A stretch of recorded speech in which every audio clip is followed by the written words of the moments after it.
All right, everyone, as we welcome Clemson to the dais here, just a couple of reminders before we begin.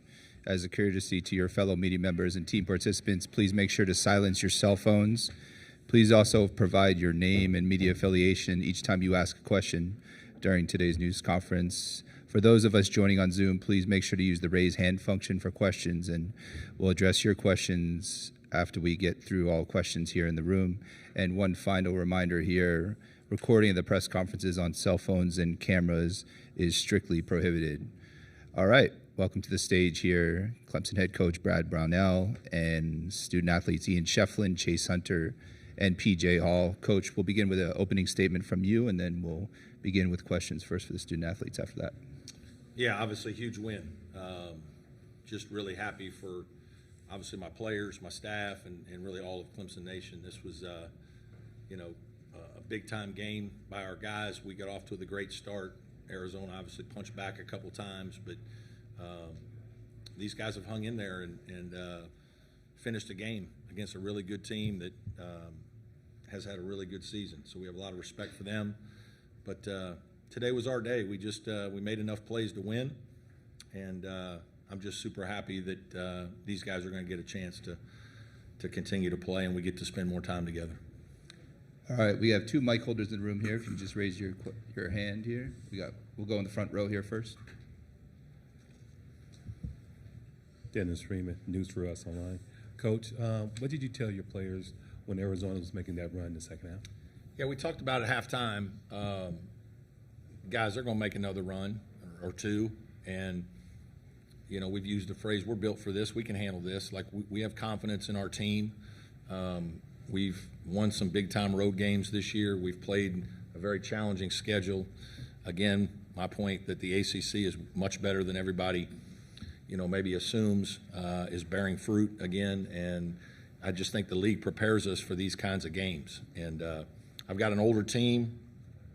These guys have seen a lot, done a lot, and experienced success. And so, just really happy that they were able to withstand it, and we executed some things really well down the stretch. If we could just begin with questions for the student athletes first here.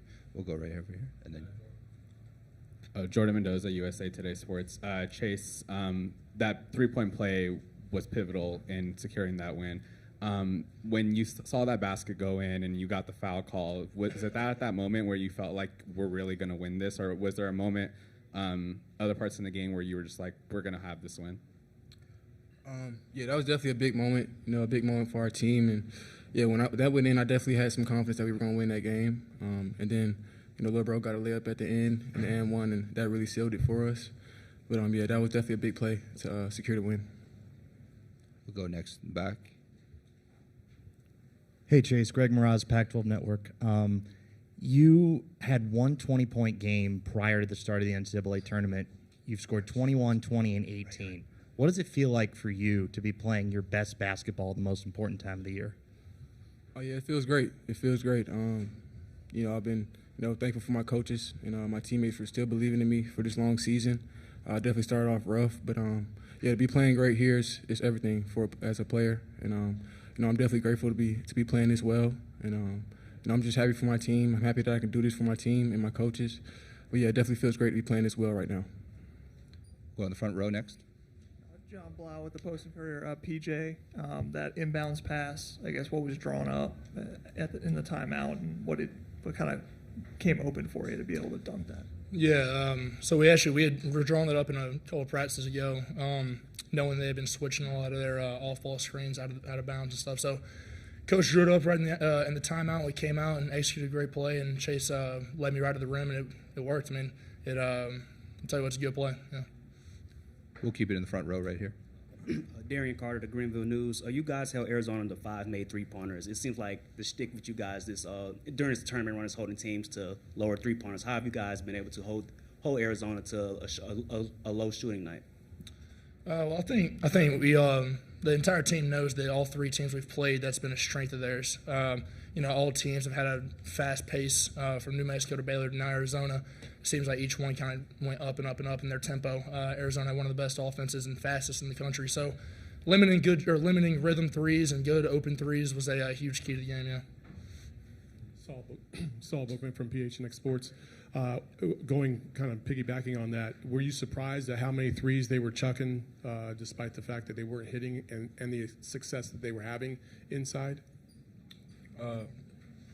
No, we weren't surprised. We knew that they're guys that like to get up shots. Have a few players that are really volume scorers, and like he said, we just want to make it hard for them. When they don't make a few easy, we don't see if you go in as a player, your confidence can get down, and that's kind of what we did to them.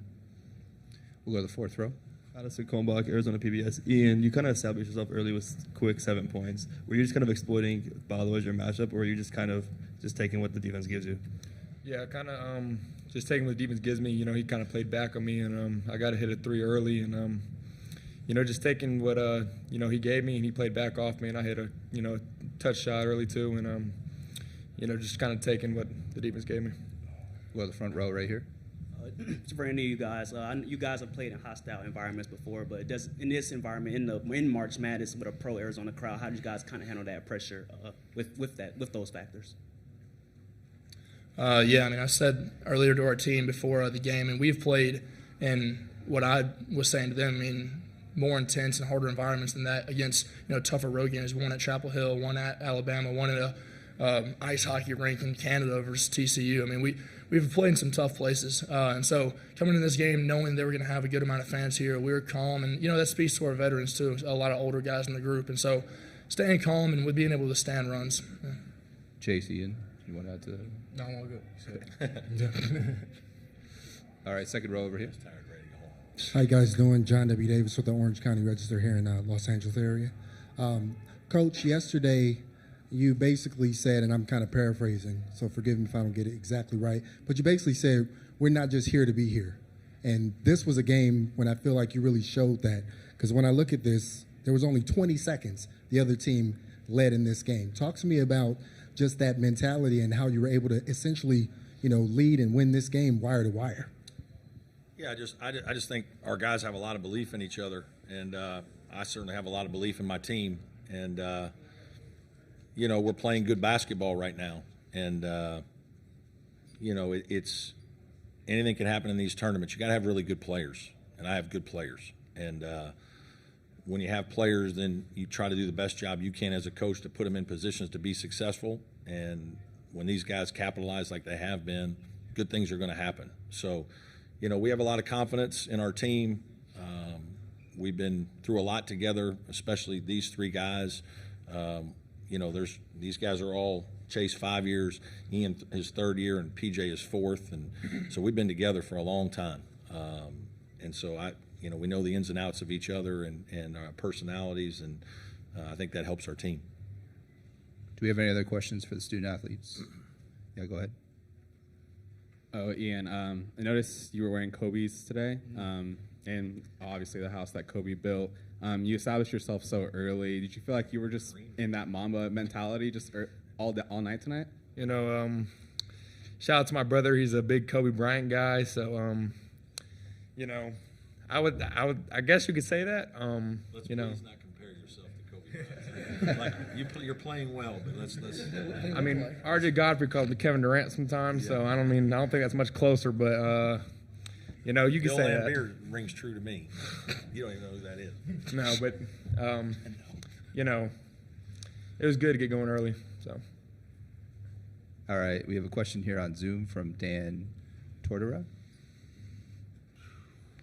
Yeah, Dan Tortora, wakeupcalldt.com. For PJ, just what this has been like, this long road that you've had with Coach Brownell and why you've believed in this Clemson basketball environment, this culture, just what all of this has meant to you, and to see the fruits of that labor going to the Elite Eight. I can only thank God.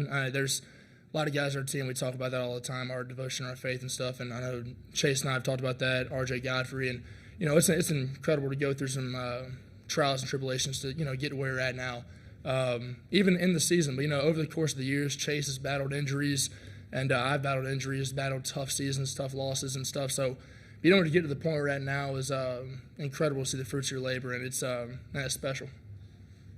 Go ahead over here.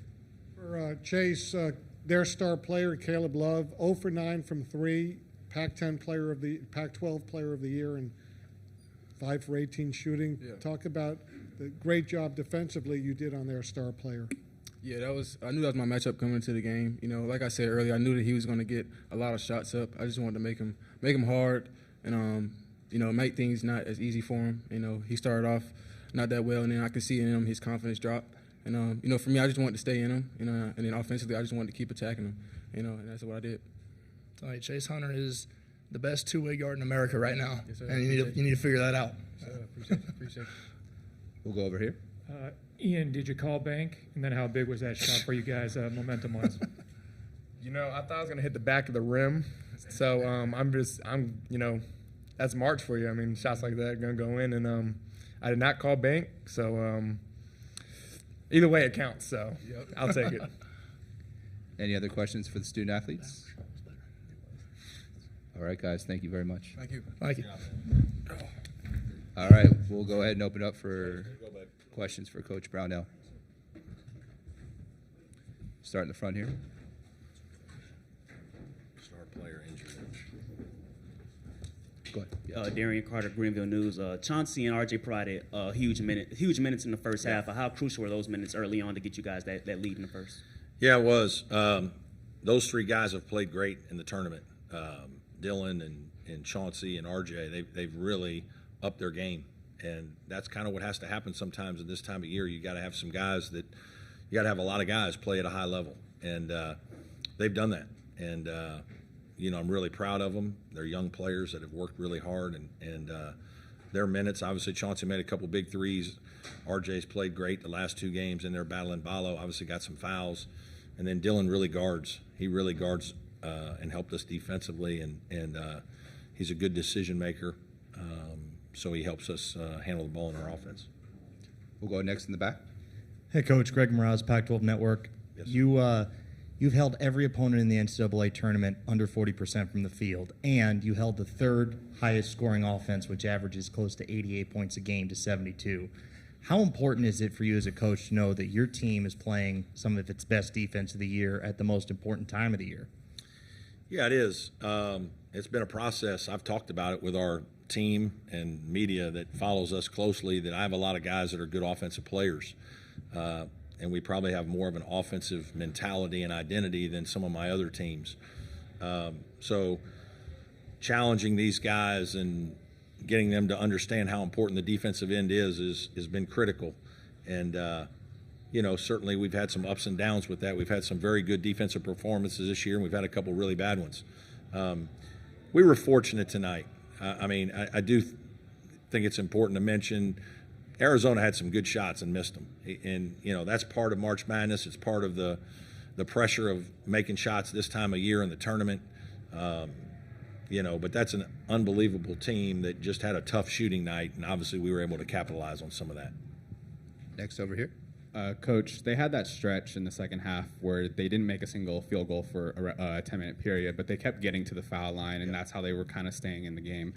What are you telling your team to kind of maintain their composure of like, hey, they're getting to the foul line a lot, and that's kind of why they're lingering around? Well, we switched to zone, and we played a lot of zone late in the game because we knew that they were just putting their head down and driving and trying to get fouls. And, you know, my front line was falling apart with fouls. And so we just hoped that we could pack it in a little bit, try to keep them in front of us a little bit more. We knew we were going to give up some threes.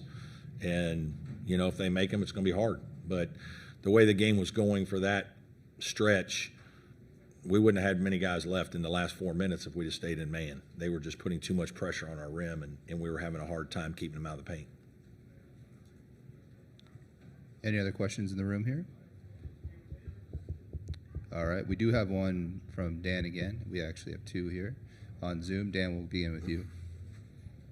Dan Tortora, wakeupcalldt.com. Coach, you and I have spoken about this in this run by Clemson already, and you mentioned it in your intro.